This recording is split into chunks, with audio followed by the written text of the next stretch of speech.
Tristan, nakikinig ka ba? Tanong ni Cassie bago siya lumingon kay Amber at napangiti na lang. Oo nga pala, hindi mo pa yata siya nakikilala ng personal ano? Amber, this is my fiancé, si Tristan. Tristan, this is one of my housemates, si Amber. She's your fucking what? Gulat na tanong ni Tristan bago siya napaayos sa pagkakaupo. Kung bago ka pa lang sa channel na ito, mga kwento ni Ate Jane, istorya mo, ikwento ko, huwag kalimutang pindutin ang notification bell at subscribe button.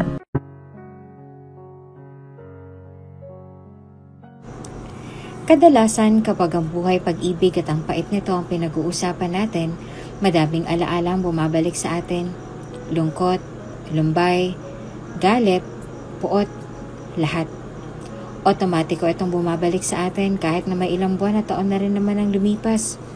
Siguro'y ganun talaga.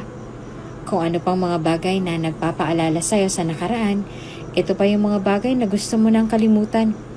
Yung pakiramdam na kapag bumalik sa'yo ang alaalang yon, bumabalik din yung sakit at pagod na nararanasan mo noon. Paano mo nga bang kalilimutan ang nakaraan mo kung nakatanim na rin ito sa alaala mo? At gaano nga ba katotoo ang panaginip at alaala raw ang pintuan sa nakaraan? Love? Tawag ng isang lalaki sa damba ng pintuan. Walang ibang nagawa si Amber kung hindi ang lumingon dito. Tanging ang figura lamang nito ang naaaninag niya mula sa pintuan. Maliwanag sa labas at madilim naman sa kwartong kinasasadlakan niya. Kaya naman pahirapan pa para sa kanya ang maaninag ang mukha ng hindi pamilyar na lalaki sa alaala niya. Medyo malabo rin ang mukha nito sa paningin niya, kaya naman hindi niya naiwasang kusutin ang mga mata upang mas lalo lamang itong mapagmasdan ng maayos. Nananaginip ka na naman. Saad nito bago siya nito nilapitan.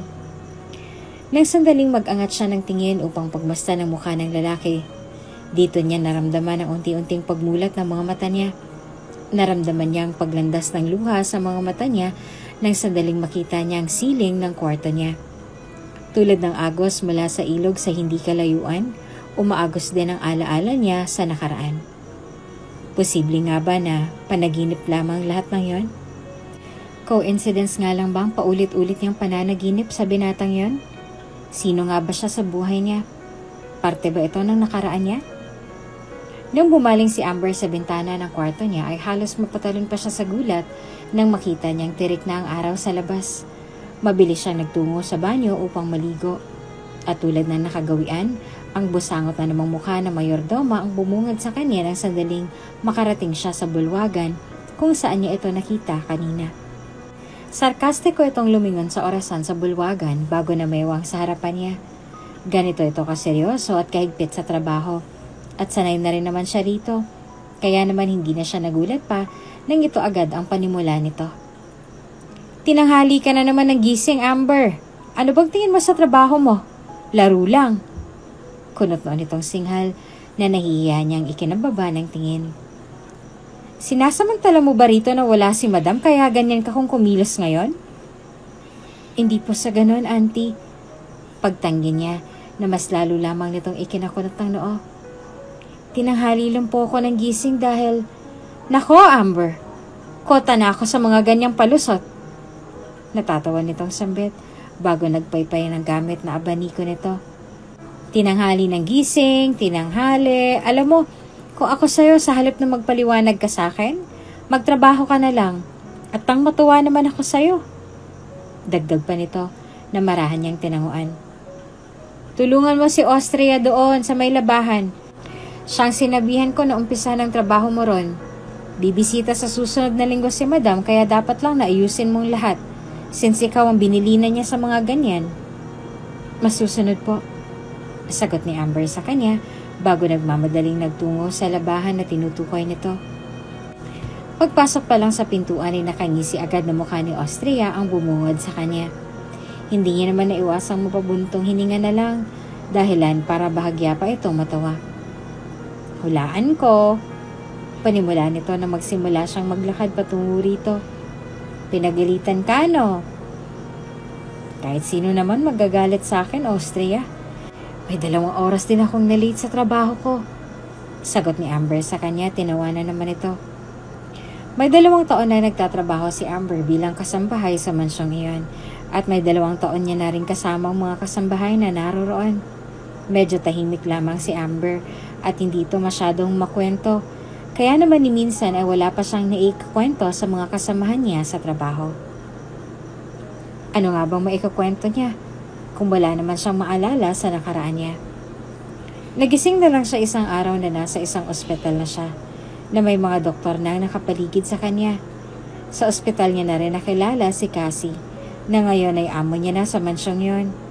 Sa katunayan ngayon, nagpapasalamat siya rito dahil ito ang sumagot sa lahat ng gastusin niya sa ospital noon, since wala siyang maalala sa nakaraan niya.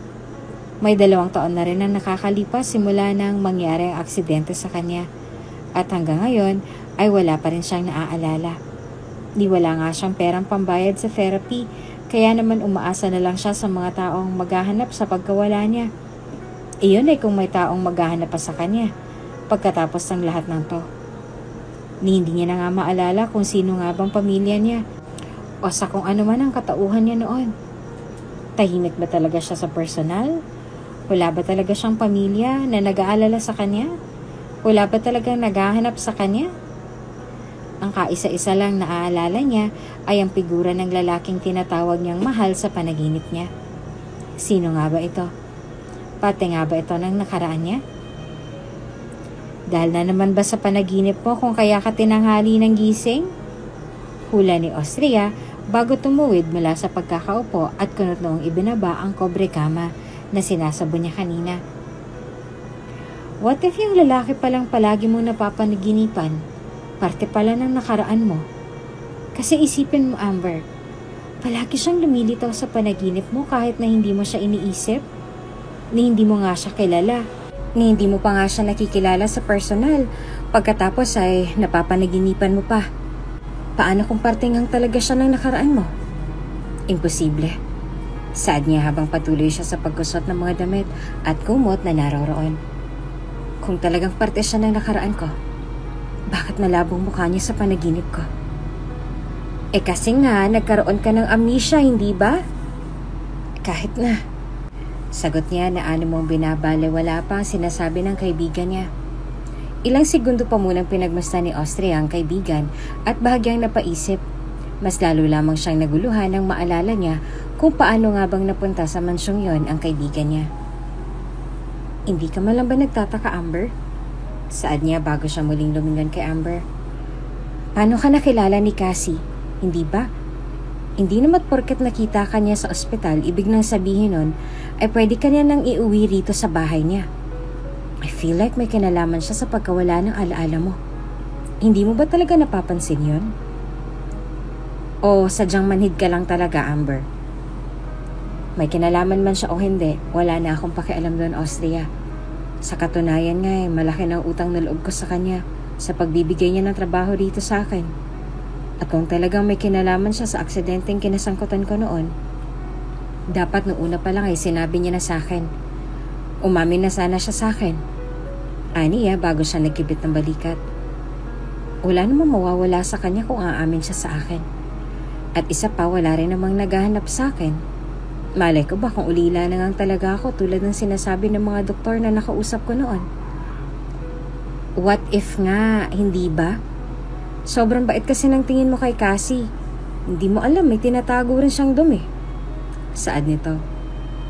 Alam mo ba na muntik na makapatay ng bata yan dati? Nang dahil sa narinig ay kunot noos siyang bumaling kay Austria. Agad naman lumawak ang mga ngiti ni Austria nang makita niyang biglang pagbakas ng kuryoso sa mukha ng kaibigan niya. Tingnan mo, hindi mo alam ang tungkol sa bagay na yon? Sinungaling ka. Angil niya na ikanatawa naman ni Austria. Tigilan mo na ang pag-iisip ng kung ano-ano kay Cassie. Baka kapag nakarating sa kanya na sinisiraan mo siya, baka patalsikin ka pa niya sa bahay niya. Ay sus, hindi mo ako matatakot sa ganyan. Aniya bago umusog palapit sa kanya, habang nananatili pa rin nakaupo sa bangkitong inuupuan niya. Hindi mo alam ang tungkol sa bagay na yon, ano? Muntik na makasuhan si Cassie dati. May ilang buwan na nakalipas simula nang dumating ka rito. Hindi pa siya marunong magmaneho ng kotse noon. Sa kabutihang palad, wala namang nangyari sa bata. Except sa mga minor injuries nito tulad ng gasgas at bali sa daliri. Kung nandito ka lang noon, nako, maaawa ka talaga dun sa bata, promise Amber. Saad nito habang nagbabalik tanaw sa aksidenteng nangyari noon. Gusto nga sana magsampa ng kaso ng mga magulang ng bata. Hindi ko lang alam kung natuloy nga ba o ano. Wala na rin kasi akong balita. Kung malaya pa si Cassie hanggang ngayon, baka nga nakipag-areglo na lang ng mga magulang ng bata. Walang ibang nagawa si Amber kung hindi ang makinig sa mga kwento ng kaibigan niya ngayon ay seryoso kung magkwento sa harapan niya. Tila ba sobrang sama ni Cassie para kay Austria. Sa bagay, kahit na magsampa sila ng kaso laban sa pamilya ni Cassie, alam ko namang hindi rin sila mananalo kahit na kumuha pa sila ng magaling na abogado. Natatawa niya pang dagdag bago gumisi na animong dismayado sa tuwing maaalala niya ang tungkol sa bagay na yon. Galing sa isang mayamang pamilya si Cassie, kaisa-isang anak ng mga abogadong nagmamay-ari ng malaking law firm sa Pilipinas. Alam ko naman na hindi siya hahayaan ng mga magulang niya. Kaya ayun, sinubukan patahimikin yung mga biktima ng mahal nilang anak. Ang dami mo palang alam tungkol sa kanya, no? Saad ni Amber na ikinatawa niya. Bakit kaya hindi ka nalang manahimik? Tulad ng pamilyang sinasabi mo. Nagsasabi ako ng totoo, Amber. Mamamatay tao yung iniidolo mo. Dagdag pa niya na mas lalong ikinakunot ng noo ni Amber. Doon ay tila ba nabuhay ang interes sa mga mata ni Austria bago siya lumapit at bumulong kay Amber. Gusto mo pa bang malaman lahat ng sekreto ni Cassie? Tanong nito bago nakatingin lumapit sa kanya at bumulong. Si Cassie at ang nobyo niya si Tristan may ilang buwan na rin nagkakalabuan. Alam mo ba kung bakit? Bakit? Dahil si Tristan may hinihintay pang iba. Sagot ni Austria sa kanya na ikinakunot ng noo niya. Tulad ng? Ewan ko. Pagkipit nito ng balikat, bagong umuso sa mga naiisip niya. Pera, pamilya, posisyon, babae, alin man sa apat na nabanggit ko. Anong ginagawa niyo dyan? Mabilis na napatalon sa kinauupuan ng dalawa nang dahil sa gulat, lalo na nang pumasok ang mayordoma sa kwarto kung nasan sila. Tulad ng nakagawian, kunot na naman ang mga noon nito habang nakatitig sa kanilang dalawa. Nagchichismisan ba kayong dalawa habang nasa trabaho? Usal nito bago humalukip-kip at pinagmasdan ng nilalaban nilang dalawa. Binabayaran kayo dito para maglaba at maglinis. Hindi para ipagkalat ang kung anumang issue ni Cassie sa nobyo niya. Magpaka-mature naman kayong dalawa ni Amber?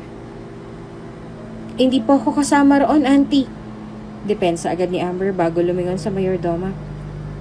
Sa totoo nga lang po, hindi po ako interesado sa kwento nilang dalawa ni Tristan. Hindi ka interesado, kaya alam mo agad ang pangalan ng nobyo niya. Natatawa nitong asik na ikinanguso niya na lang. O siya, bumalik na nga kayo sa trabaho ninyo. Sayang ang oras at araw. Huwag niyong inuubos sa mga walang kwentang bagay ang oras niyo sa trabaho. Dagdag pa nitong bilin bago niya tinalikuran ang dalawa. Nang makalabas sa labahan ng matandang ginang, ay walang ibang ginawa si Amber kung hindi ang kurutin sa tagiliran si Austria na tinawanan naman ito. Kung sawa ka na sa trabaho mo, pwede bang wag mo naman akong idamay? Reklamo niyang singhal na tinawanan na lang nito. Nagpatuloy lang ang tahimik na pamumuhay ni Amber sa mansyong yon sa mga sumunod na araw. Katulong siya sa buong maghapon. Kaibigan naman sa mga kasambahay na naroroon sa tuwing may bakante silang oras. At dreamer naman siya sa pagsapit ng gabi. Ilang beses niya nang napapanaginipan ng tungkol sa misteryong figura ng lalaking iyon sa panaginip niya. Araw-araw magkakaiba ng senaryo. Araw-araw, pabago-bago ng lugar at oras. Pero hindi niya maitatangging pare-pareho lang ang figura ng lalaking iyon ang nakikita niya sa panaginip niya. Minsan na hindi niya napigilang makaramdam ng pagkabahala sa kung ano nga bang katauhan nito at kung bakit siya madalas na lumalabas sa panaginip niya. Posible nga ba na parte ito ng nakaraan niya tulad ng sinasabi ni Austria? Past life? Kunot noon niyang saad nang marinig niyang opinyon ni Roger. Hardinero sa mansyon at kung minsan ay driver naman ni Cassie sa tuwing naririto ito. Nang makita niya ito sa harding kinabukasan. Paano mo nasabing parte siya ng past life ko? Hindi ko sigurado, Amber, pero yun ang hinala ko. Sagot nito sa kanya habang patuloy pa rin sa paggugupit ng mga halaman na naroroon. Gano'n naman talaga, hindi ba? Kung hindi siya pamilyar sa alaala mo, at kung madalas mo nga siyang mapapanaginipan, kahit na hindi mo naman siya kilala sa totoong buhay, baka nga parte siya ng past life mo. Imposible yun. Sabat ni Austria bago ito naglapag ng pagkain sa mesang malapit sa direksyon ng dalawa. Hindi na rin naman sila nagtaka pa nang sandaling lumapit ito sa direksyon nila upang makiisyoso. Hindi ba't nandito ka noong unang pasok ni Amber sa mansyon? Naaksidente siya dati at nawalan siya ng alaala. Bumaling siya ng tingin kay Amber na ngayon ay kunot noon ang nakatitig sa kanya. Kung sa modern world ang setting ng panaginip mo, there's a higher chance na baka nga parte siya ng buhay mo bago ka pa man nawala ng alaala. Anong tingin mo sa buhay ni Amber? Teledrama. Biro pa ni Roger sa kanya bago bumaling ng tingin sa kaibigan. Kung ako sa'yo, kumonsulta ka na lang sa isang psychiatrist nang malaman mo. Huwag kang maniwala dyan kay Austria. Kung ayaw mong magkandaletse-letse ang buhay mo. Natatawa pa nitong biro. Nauwi ang usapang yon sa pagtatalo at kalokohan ng dalawa, kaya naman walang ibang nagawa si Amber kung hindi ang ngumuso na lang bago siya nagdesisyong iwanan ng dalawa. Hindi kalaunan ay nagdesisyon na rin bumalik si Cassie sa mansyon pansamantala. May ilang buwan din itong nanatili sa Maynila, lalo na't ito ang umaasikaso sa mga negosyo ng pamilya nila roon. Tanging ang mayordoma lang ang nabibilinan niya sa bahay na iyon. Hindi sanay si Amber sa gawaing bahay kaya naman minsan ay napapansin na rin niyon ni Cassie. Hindi niya rin naiiwasang pag-aralan ang tungkol sa background nito habang naroroon siya sa probinsya at nang sandaling malaman ang tungkol sa background ng dalagang itinago niya sa mansyon nila, hindi niya naiwasang makaramdam ng pagkabahala. Heiress? Gulat na saad ng nanay ni Cassie na makausap niya ito. Tagapagmana ng Villa de Gracia? Dagdag pa nito. Nang dahil sa nalaman, ay hindi na rin naiwasan ni Cassie ang paulit-ulit na maglakad sa harapan ng mesa ng nanay niya habang iniisip ang tungkol sa mga bagay na nalaman niya. Maging ang nanay niya ay gulat din sa nalaman at tila ba nawalan na ng konsentrasyon sa trabahong nakabinbin sa harapan niya kasama ng mga litrato ni Amber at ng totoo nitong pamilya. Sino nga bang mag-aakala na ang kasambahay nila sa bahay ang kaisa-isang tagapagmana ng Villa de Gracia, isang asyenda na mas malaki pa sa law firm na pagmamay-ari ng pamilya nila. Kung tutuusin na walang binatbat ang negosyo nila sa negosyo ng mga ito sa Cebu. Kaya naman ang malaman ng tungkol sa bagay na yon ay talaga nga namang nakakagulat na para sa kanila. Sino nga bang hindi mag-aakala na ang inutos-utusan lang nila sa bahay ay ang tagapagmana pala ng malalaking lupain at negosyo sa Cebu? Hindi ko alam. Kahit ako nagulat din ako, Ma. Hindi ko alam. Ang akala ko simpleng babae lang siya. Saad ni Cassie bago siya huminto sa paglalakad at nag-aalalang bumaling ng tingin sa nanay niya ngayon ay malalim na rin ang iniisip. Ngayon ko lang nabuksan ang files na meron siya.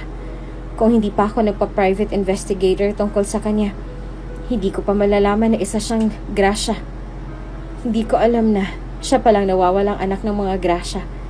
Maniwala ka sa akin, Ma. Hindi ko ginustong pagkupkup sa kanya. Kung taga Cebu nga siya, anong ginagawa niya sa Maynila nung nasagasaan mo siya? Marahan na naguguluhang tanong ng nanay niya na bahagya niyang ikinatigil. Alam mo kung ano mangyayari sa'yo sa oras na malaman ng mga magulang niya na tinago at kinawawa mo siya sa mansyon mo sa probinsya, hindi ba? Baka pati ang negosyo natin pabagsakin nila kapag nagkataon. Relax, Ma. Hindi ko hahayaan na mangyari yan sa atin. Kaya nga tinatanong kita kung anong plano mo, hindi ba? Saad nito na hindi niya sinagot. Anong plano mo sa ngayon? Sasabihin mo ba kay Amber ang tungkol sa tunay niyang katauhan? Paano kung kasuhan ka niya at ng pamilya niya? Muntik mo na siyang mapatay, Cassandra. Ako nang bahala doon, Mama. Sagot niya sa nanay niya nang may ideyang pumasok sa isip niya. Ayaw niya makulong at ayaw niya rin namang pabagsakin ni Amber ang negosyong matagal nang pinaghirapan ng mga magulang niya. Gagawin niya ang lahat upang hindi makarating kay Amber ang tunay nitong katauhan. Kung kinakailangan niyang itago si Amber sa mansyon nila at wag nang paalisin, gagawin niya para lamang manatiling sikreto ang kasalanan na matagal niya nang itinago noon. Uuwi ako sa probinsya, saad niya kay Tristan. Walang ibang nagawa ang nobya niya kung hindi ang manahimik habang nagmamaneho. Napansin naman ni Cassie ang pananahimik ng nobya niya, kaya naman wala siyang ibang nagawa kung hindi ang tahimik na matawa, dahilan upang kunot noong bumaling ng tingin si Tristan sa kanya. I'm sorry, may iniisip lang ako. Saad ng nobya niya na namumulan niyang ikinaiwas ng tingin. May sinasabi ka ba? Palagi ka na lang nawawala sa sarili mo nitong mga nakaraang araw. May bahid ng pagtatampo niyang sambit bago siya malagkip-kip sa driver's seat. Sabihin mo nga sa akin, umamin ka nga Tristan. May kinalaman na naman ba to sa kanya? Walang ibang nagawa si Tristan kung hindi ang mapabuntong hininga na lang nang marinig ang sinabi ng nobya niya. Alam niya na kahit hindi ito bigyan ng pangalan ni Cassie, alam niya na kung sinong tinutukoy nito. Isa lang naman ang babaeng nakakapagpatibok sa puso niya at iyon ay walang iba kung hindi si Amber. May 2 taon na rin ang nakalilipas simula nang mangyari ang lahat. Nasa Maynila noon ang magkasundo silang dalawa ni Amber na magkita sa paliparan. Naroon si Amber sa Cebu dahil doon sila nakatira kasama ng mga magulang niya. At doon din naman sila nagkita at nagkakilala ni Tristan. Araw-araw kung bumiyahe si Tristan patungo sa Cebu.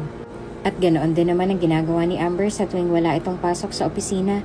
Palibhasa kasi ay siya lang ang kaisa-isang anak ng mga magulang niya at siya lang din ang inaasahan ng mga ito na magte-take over sa lahat. Kaya naman kailangan niyang pagbutihin ang pag-aaral sa ikot ng negosyo nila. Sa katunayan nga ay nagkaroon lang ng kulay ang buhay ni Amber nang makilala niya si Tristan at alam iyon ng mga magulang niya. Kahit na medyo malayo sila sa isa't isa, hindi rin naman iyon naging dahilan upang maghiwalay sila. Sa katunayan nga ay may 5 taon na silang magkarelasyon at may balak na nga sana silang magpakasal kung hindi lang sana nangyari ang aksidente iyon. Walang alam si Tristan na nasagasaan si Amber at si Cassie ang punot dulo sa kung bakit nga ba iyon nangyari sa kanya. Oh fuck! Singhal ni Cassie bago niya nilingon ang babae ngayon ay duguan ang nakabulagta sa kalye ng mga oras din yon. Sa takot na baka makulong, walang ibang nagawa si Cassie kung hindi ang isakay si Amber sa kotse niya at idiretso na nga ito sa ospital upang magamot. Nang magising at nang wala nang maalala si Amber, hindi na siya nagdalawang isipan na iuwi si Amber sa mansyon upang itago na rin ang kasalanang nagawa niya rito. Hindi rin naman niya pwedeng pakawalan ng dalaga, lalo na't nag-amnesia siya sa ginawang pagpapabaya niya sa pagmamaneho.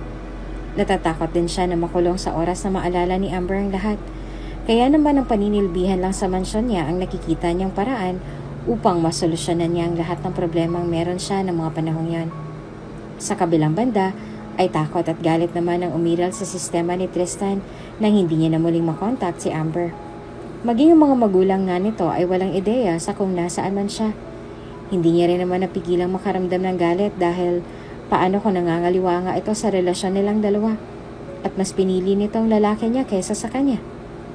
May 2 taon nang nakalilipas simula nang mangyari ang lahat.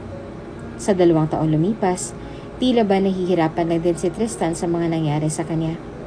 Mas lalo lamang siyang nawawala sa katinuan at konsentrasyon, lalo na sa tuwing maaalala niyang wala siyang kaalam-alam sa kung nasa na nga ba si Amber.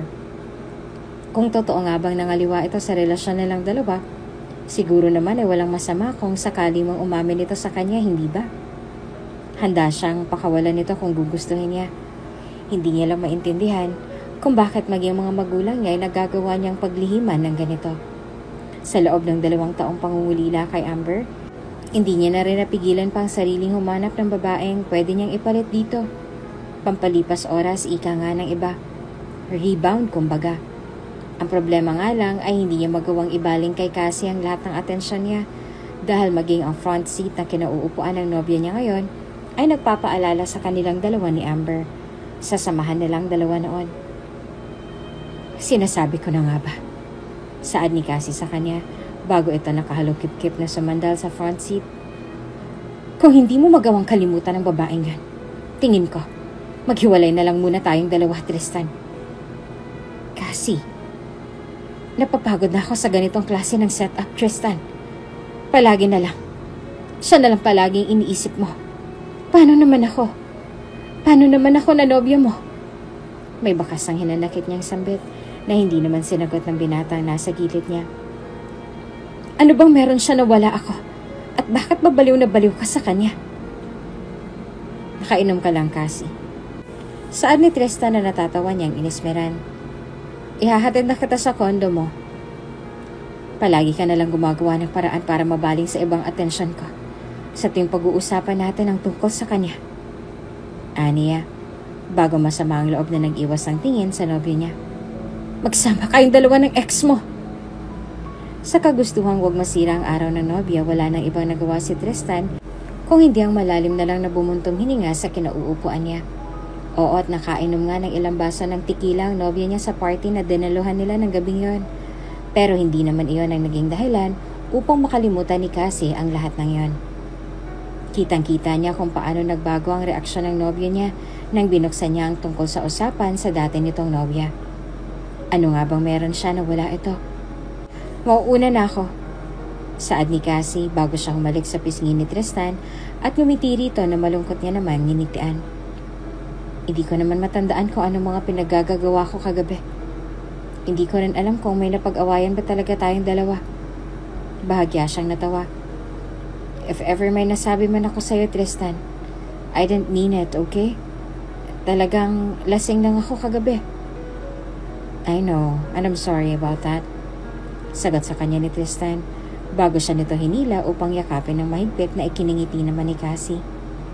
Mag-iingat ka roon, okay?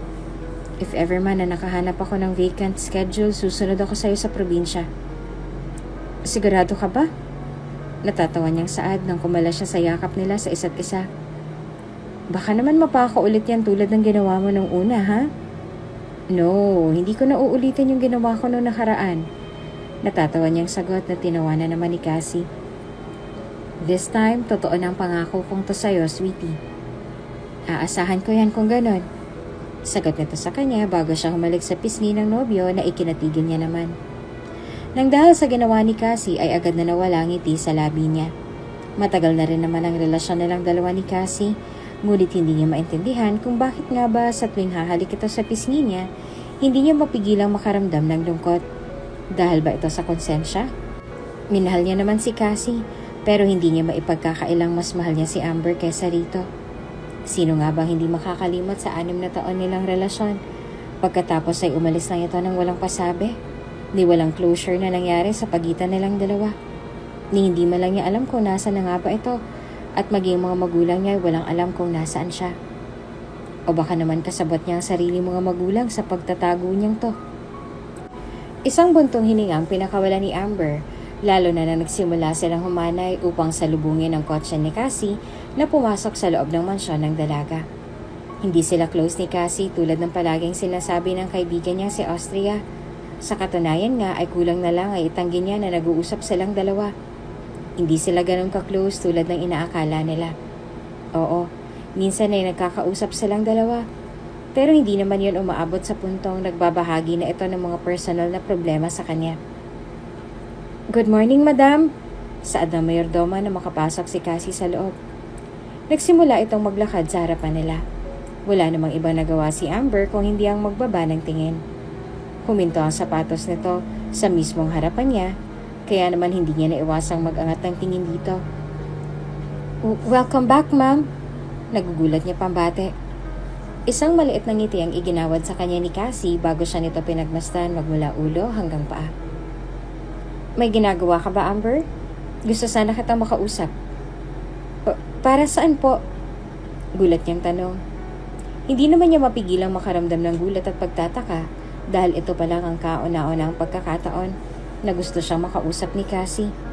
May nagawa ba siyang mali? Dahil ba ito sa napag-usapan nilang dalawa ni Austria nung nakaraan? Nagsumbong bang mayordoma sa kung anong narinig niya sa usapan nilang dalawa ni Austria?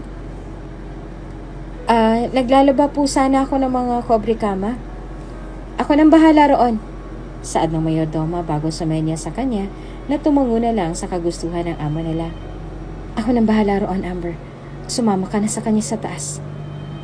Isang ngiti lang ang iginawad sa kanya ni Cassie bago siya nito sinenyasan na sumunod sa kanya. Nang magsimula itong lumakad paakyat ng hagdan, walang iba nagawa si Amber kung hindi ang kunot noon na lamang itong pinagmasdan mula sa kinatatayuan. Marahan siyang siniko ni Austria sa tagiliran dahilan upang kunot noo siyang bumaling ng tingin dito. Siguro sisisantihin ka niya. Idadamay kita kung ganon. Kunot noon niyang sagot dito na tinawanan naman ni Austria. Kahit na nagtataka ay wala na siyang ibang nagawa kung hindi ang sumunod dito. Ang malamig na aircon agad ang bumungad sa kanya nung makapasok siya sa kwarto nito. May kailangan po ba kayo sa akin, ma'am? Tanong ni Amber sa kanya nang makita siya nitong nakaupo sa veranda ng kwarto niya. Isang malalim na buntong hininga lang ang pinakawalan ni Cassie bago siya tumayo sa kinauupuan niya at naglakad patungo kay Amber na pasikreto naman itong ikinataas ng kilay. May kailangan sana akong sabihin sa'yo. Pero bago ang lahat, pwede bang magsabi ka muna sa akin ng totoo? Pakiusap niya na kahit naguguluhan ay tinanguan lang ni Amber. Sigurado ka ba talaga na wala kang natatandaan sa nakaraan mo? I mean, wala ka man lang ba naaalala? May 2 taon na rin naman ang nakakalipas, Amber. Imposible na wala ka man lang natatandaan sa alaala mo. Bakit po, ma'am? Kailangan ko po bang umalis ngayon sa trabaho ko? Magalang niyang tanong. Nang dahil sa narinig ay hindi napigilan ni Cassie ang mapabulong ng, What? Bago siya natawa nang dahil sa sinabi nito. No, gusto ko lang namang makasigurado, Amber. Gusto ko rin namang tulungan ka na makaalala.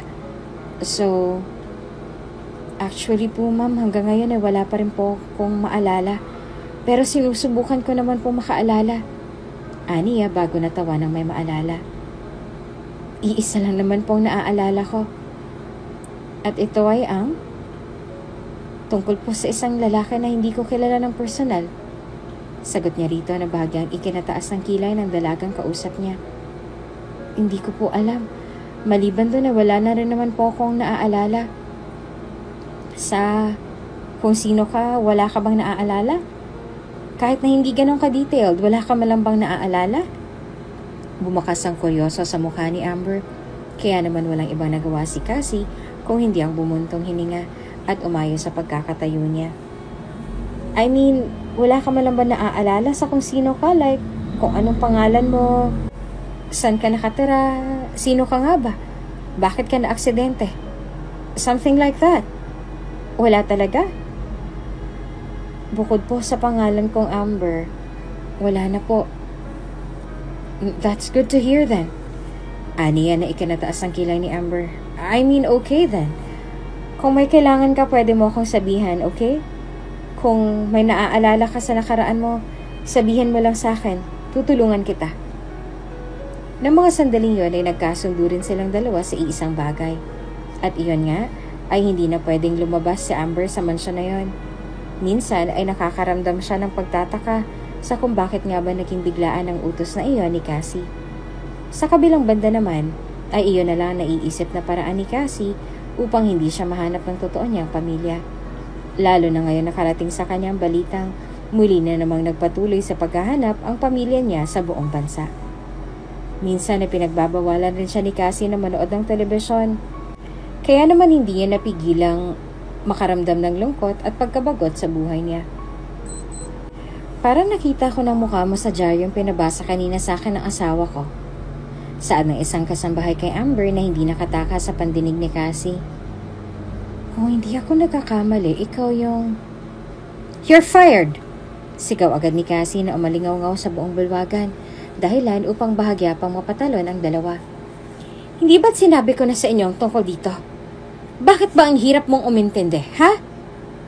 Ma'am, I want you to leave my house now. Pero ma'am, now! Sigaw ni Cassie na nakakuha sa atensyon ng mga kasambahay na naroroon. Nagdahil sa takot, walang ibang nagawa ang kasambahay kung hindi ang naluluhang tumakbo patungo sa maid's quarter. Hinihingal pa si Cassie na magbaba siya ng tingin kay Amber na ngayon ay walang ibang nagawa kung hindi ang bumaling ng tingin sa kanya. Isang ismid lang ang ginawa niya sa dalaga bago ito nagdesisyong talikuran ng mga kasambahay na naroroon at nakikiisyoso. Grabing first day yon, tanggal agad. Saad ng isa bago lumingon kay Amber. Bakit nagbago yata ang ugali ni Cassie? Dati-rati siya pang nagbubukas ng usapan tungkol sa mga balitang napapanood niya sa internet. Ngayon naman ay, dagdag pa nito bago ito nagkibit ng balikat. Baka naman nasa news sila Sir Tristan kaya ganon. Alam niyo kung anong news. Natatawang sabat ni Austria bago lumapit sa kanila. Break up news! Dagdag pa nito bago humagalpak sa pagtawa. Habang abala si Austria sa paghagalpak sa tawa, walang ibang nagawa si Amber kung hindi ang lingunin ng hagdan kung saan nagtungo si Cassie. Nitong nakaraang araw ay pabago-bago na lang ang mood ng amo nila. Hindi niya alam kung saan na nga ba lulugar dahil sa tuwing sisigaw ito, may isang nadidisgrasya sa kanila, tulad na lamang ng nangyari kanina. Hindi ko alam kung dahil nga ba yun sa babae. Sagot ni Roger nang muli na naman nilang mapag-usapan ang tungkol sa pagbabago ng mood ng amo nila. Ditong mga nakaraang araw sa tuwing umaalis kaming dalawa, may mali talaga sa kanya. Palaging nakabusangot ang mukha niya. Oras-oras naman siya kung tawagan ni Tristan. Okay naman silang dalawa. Hindi ko lang talaga maintindihan kung anong problema niya. Ang alam ko lang, okay ang relasyon nilang dalawa ni Tristan. Baka naman buntis. Sabat ni Austria bago siya natawa. Kung buntis ngang talaga siya, dapat nga bang madamay ang mga inosenteng trabahador na ino-offera niya ng trabaho? Ano nang nangyari sa delikadesang sinasabi nila? Sa mga nagdaang araw at linggo ay nagpatuloy lang mga pananaginip ni Amber sa lalaking yon. Hanggang sa ang mukha ng lalaking yon ay unti-unting lumilinaw. Hindi nga lang tulad ng linaw na maaaninag niya ng itsura nito. Kahit na hindi ganoong kalinaw sa alaala niya ang mukha nito, kahit na papaano naman ay naaandinag niya na rin ang ilong at ang mga labi nito. Malaking bagay na iyon para sa kanya. Malaking bagay na iyon para makilala niya na kung sino mang lalaki ang gumugulo sa paghimbing niya. Hindi mo naman nasabi sa akin na bibisita ka ngayon. Ang boses ni Cassie agad ang bumulaga sa kanya ng gabing yon. Hindi niya naiwasang mapakunot ang noo bago siya nagdesisyong umalis mula sa pagkakahiga upang silipin kung sino nga bang bumisita kay Cassie ng gabing yon. Nanggagaling ang boses na iyon sa bulwagan, kaya naman hindi niya naiwasang silipin ang nobyo nito. Humaharang ang chandelier sa mukha nito, kaya naman hindi niya magawang maaninag ang mukha nito mula sa malayo, kahit na ilang beses pa naman siyang tumingkayad mula sa pagkakatayo niya. Anong ginagawa mo? Tanong ng mayordoma nang makita siya nitong sumisilip mula sa taas. Masyado nang late, Amber. Nakikinig ka pa rin sa pinag-uusapan nilang dalawa ng nobyo niya? Naku po, hindi po. Sagot ni Amber sa kanya habang patuloy sa pag-iling. Sinisilip ko lang po kung may tao sa baba. Sinisilip o nakikinig? Punot noong tanong nito. Siya, bumalik ka na sa kwarto mo. Sige po, pasensya na po, auntie. Sagot niya. Agad na nangunot ang noon ni Tristan nang marinig niyang pamilyar na boses na yon. Bakit sa tuwing makakaramdam siya ng pagod, ang boses agad ni Amber ang naririnig niya? Maraming kaboses sa mundo si Amber, kaya naman natitiyak niyang imposible na mag-cruise ang nandasalang dalawa sa bahay na yon. At isa pa bakit naman siya itatago ni Cassie kayong wala namang ideya ang nobyo niya sa totoong mukha ng dati niyang nobya? Nagkataon nga lang ba talaga ang lahat? Tristan? Tanong ni Cassie sa kanya. What's wrong? Agad na lumingon si Tristan sa taas kung saan niya narinig ang marahang yapak na nagmula roon. Nakita niyang mayordoma ni Cassie roon, kaya naman walang ibang nagawa si Tristan kung hindi ang ngumiti at tumango rito. Siya, si Auntie Pressy, mayordoma namin dito. Alam ko, sagot ni Tristan sa kanya bago bumaling at ngumiti sa kanya. Namiss lang kita kaya ako bumisita rito. How are you? Okay lang lahat. And thank you for asking. Aniya, bago magikik at namulang nag-angat ng tingin kay Cassie. Tara sa room ko? Anong gagawin ko ron? Malamang magpapahinga. Natatawang saad ni Cassie. Wala na ding nagawa pa si Tristan kung hindi ang magpahila na lang sa dalaga na ngayon ay walang ibang nagawa kung hindi ang natatawang hilahin siya paakyat sa taas. Sa taas ay naabutan niya si Auntie Pressy, kaya naman hindi na napigilan ni Tristan na mapangiti at bumati rito na nakangiti naman itong ginantihan. Gustuhin mang may mangyari ni Cassie sa kanilang dalawa ni Tristan ay hindi niya rin naman magawa. Ilang beses niya na itong tinutukso kaugnay sa bagay na yon. Si Tristan naman ay hindi nagdadalawang isip na tumanggi sa ginagawa ng nobya niya. Hindi niya alam pero tila ba ayaw niyang galawin ng dalaga kahit na may ilang buwan na rin naman silang engaged. Para sa kanya, hindi angkop kung gagalawin mong isang babae. Lalo na kung wala ka namang pagtingin sa kanya. Hindi niya kayang gawin iyon kay Cassie. Lalo na't wala naman itong ibang ginawa sa kanya kung hindi ang puro kabutihan. Alam mo, minsan nagtatampo ako sa'yo. Nguso ni Cassie bago siya yumakap sa nobyo nang matapos ito sa pagsuot ng long sleeves na suot niya. Kung makaiwas ka kasi sa akin, parang wala tayong relasyon. Di ba naman na sa loob mo na may mangyari sa ating dalawa? Umamin ka nga sa akin, Tristan. Ayaw mo ba talaga sa katawan ko? Birhen naman ako ah.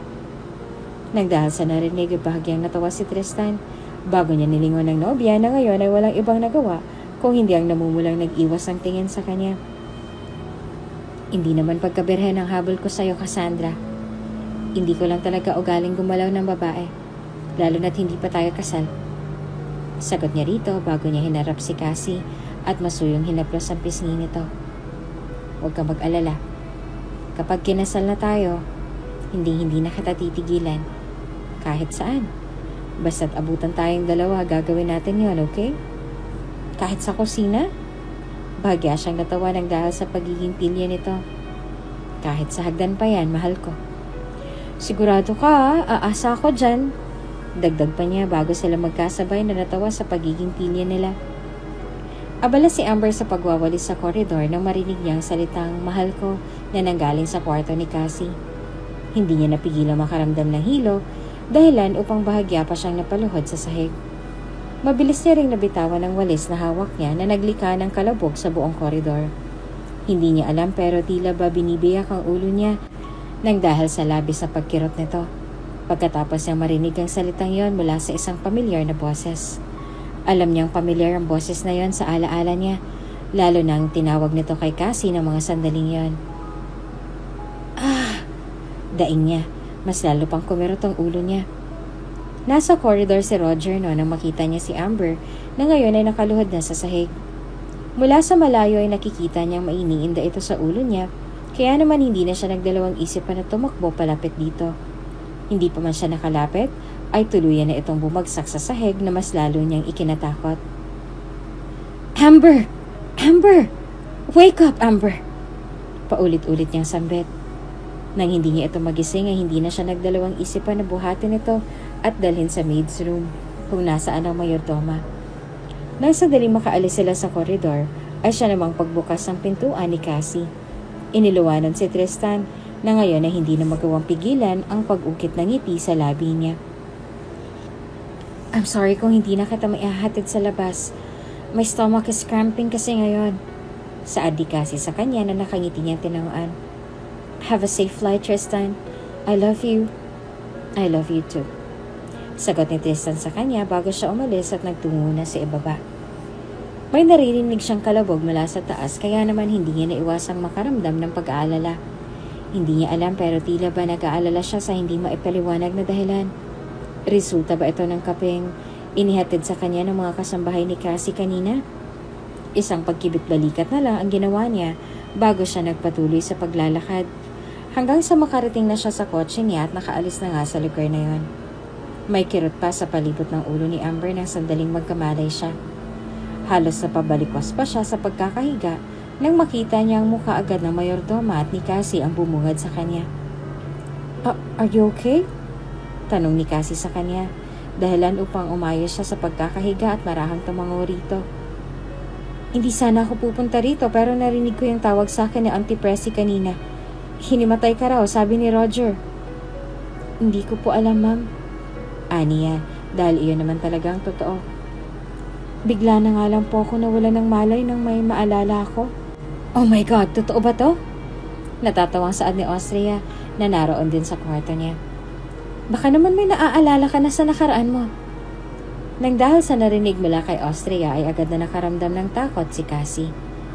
Nawawala lamang ang takot na nasa sistema niya nang sandaling inamin ni Amber sa kanila na baka pagod lamang ang nararamdaman niya. Nang araw ring iyon ay nagdesisyon na rin si Cassie na tuluyan na ngang pagpahingahin si Amber kahit na ilang beses pa man itong tumanggi. Habang tumatagal ang araw at linggo, mas lalo lamang tumitindi ang kirot na nasa ulo niya. Tila ba mas lalo lamang itong kumikirot, lalo na nang dahil sa mga panaginip niyang paulit-ulit kung bumisita sa kanya sa tuwing natutulog siya.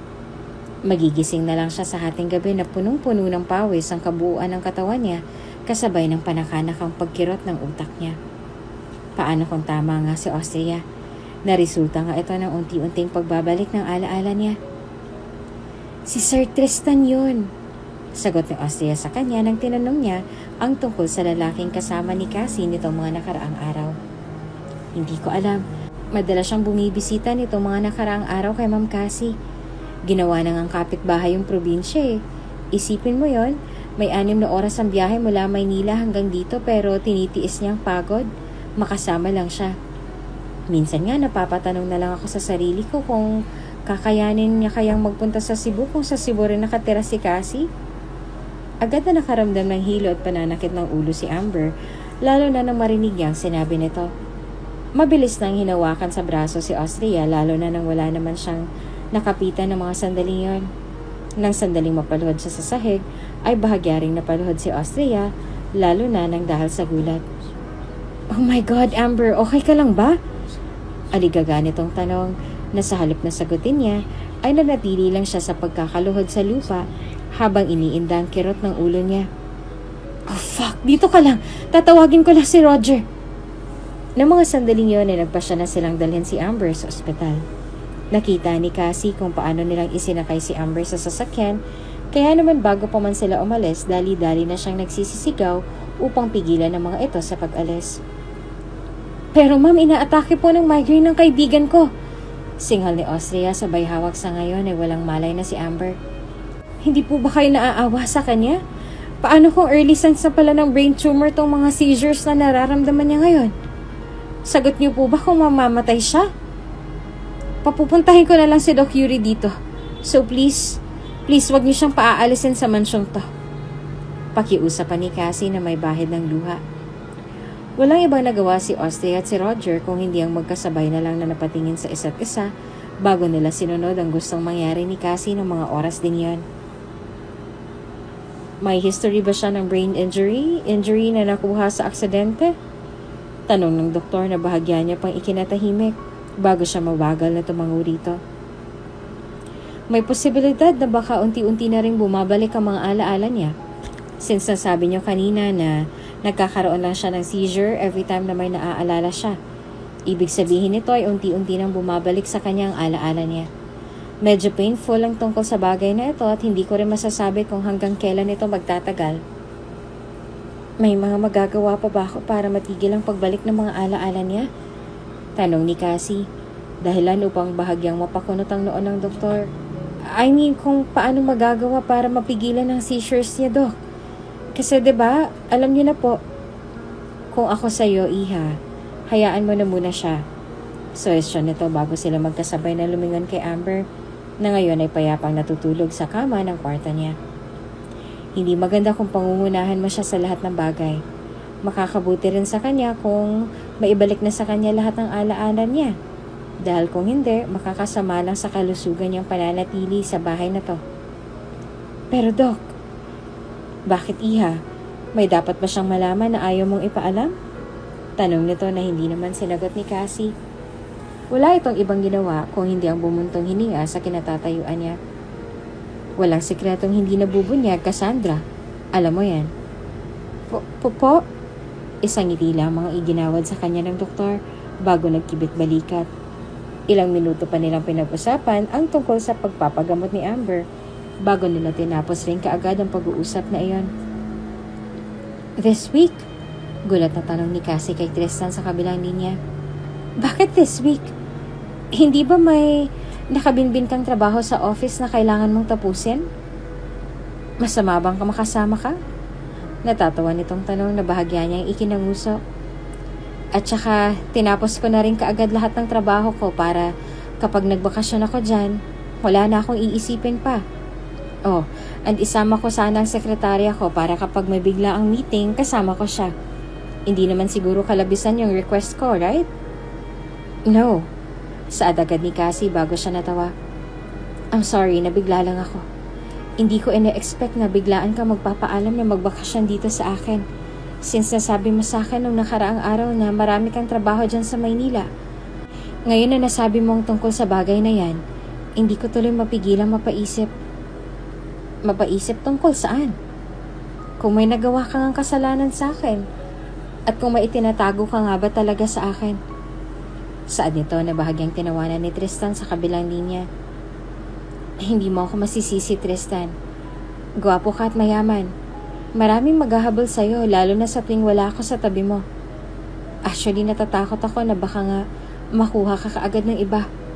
Na makuha agad ng ibang atensyon mo. Hindi mangyayari yon, okay? Natatawa nitong pagbibigay ng assurance sa kanya na ikinanguso niya na lang.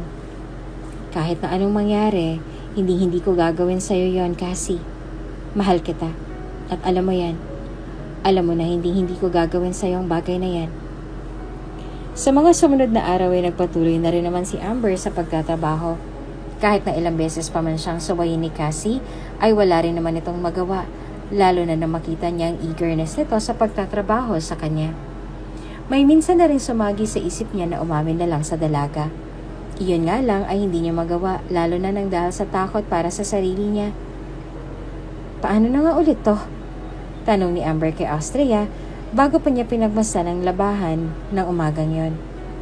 Pagsasamahin ko pa itong mga pula sa puti? Abnormal ka ba? Singal agad ni Austria na ikinanguso niya. May 2 taon ka na nagtatrabaho sa mansyong to, Amber. May 2 taon ka na rin naglalaba rito. Pagkatapos ay itatanong mo sa akin ang tungkol sa bagay na yan? Resulta ba yan ng gamot na iniinom mo? Natatawa niyang saad na hindi naman ito ginantihan. Wala tuloy siyang iba nagawa kung hindi ang magseryoso at umayos mula sa pagkakaupo. Okay, fine, Amber. Hiwalay ang puti sa mga dikolor. Hindi sila pwedeng pagsamahin sa iisang labahan dahil magiging pink ang kalalabasan ng mga damit na nakababa dyan. Alam mo mangyayari sa'yo sa oras na magkamali ka dyan, Amber. Mapapagalitan? Hindi, si Santi ka agad. Natatawa pa nitong biro na ikinanguso niya. Umamin ka nga sa akin? Tao ka ba talaga, Amber? Huh? Para kasi bumabalik na rin yung dati mong ugali simula nung dinala ka dito ni Ma'am Cassie. Tulad ngayon, ganyan ka rin nung una mong punta rito. Hindi ka malang marunong maglaba, maglinis, magluto, lahat. Para kang isang prinsesa na naligaw sa mundo ni Cinderella. Minsan nga'y naiisip namin ni Roger na baka nga galing ka sa isang mayamang pamilya. Imposible namang yan naiisip mo. Sagot ni Amber sa kanya bago siya umayos sa pagkakaupo at hindi muling kumibo. Itong mga nakaraang araw ay tila ba palinaw na ng palinaw sa kanya lahat ng mga alaala niya. Nadadagdagan pa iyon ng sandaling maalala niya ang pamilyang meron siya noon. Tulad ng sinasabi ni Austria, mayaman din ang pamilyang kumukupkup sa kanya sa panaginip niya. Kaya naman natitiyak niyang may mga panaginip na iyon ay parte ng nakaraan niya. Baka nga isa iyon sa mga alaala niya na nakalimutan niya nang dahil sa aksidenteng kinasangkutan niya. Hindi pa malinaw sa kanya ang lahat, pero lilinaw rin iyon sa oras na makilala niya ng personal ang mga taong nasa panaginip niya. O kahit makita man niya ang mga litrato nito, alam niya sa sarili niyang malaking bagay na iyon upang maalala niya lahat ng alaala niya sa nakaraan. Aminin man niya o sa hindi ay gusto niya ring makapiling ang mga magulang niya. Wala na siyang kapatid sa panaginip niya, kaya naman natitiyak niyang wala siyang kahati sa mga atensyon nito at alam niya rin sa sarili niyang hinahanap pa rin siya ng mga ito.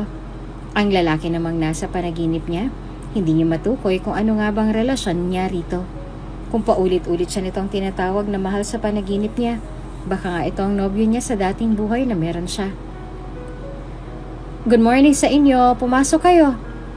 Nakangiting saad ni Aling Presi bago niya inanyayahan sila Tristan at ang sekretarya nito na maupo sa sofa na naroroon. Tatawagin ko lang si Cassie sa taas. Kagigising lang at mukhang wala pa sa hulog. Baka nga magbago ang araw niyon ngayon lalo na't nandito ka na ngayon, iho. Thank you. Aniya sa matanda na nakangiti naman itong tinanguan. Nanatili lamang sa likuran niya ang sekretarya niya na may ilang taon na rin niyang kasama sa lahat ng bagay. Lahat halos ng ikot ng bituka ng boss niya ay alam niya. Saksi rin ito sa kung paano nakilala ni Tristan si Amber at kung paano silang nahulog sa isa't isa. Saksi rin siya sa kung paano nasaktan si Tristan nang mawala si Amber at sa kung paano niyang nakilala si Cassie sa pamamagitan ng isang event na dinaluhan nilang dalawa. Alam niya na nananatili pa rin sa puso ni Tristan ang dati nitong nobya. Hindi rin naman pumasok sa isip nito na questionin nito tungkol roon dahil natitiyak niyang babalik na naman sa dati si Tristan kapag nagkataon. Tristan!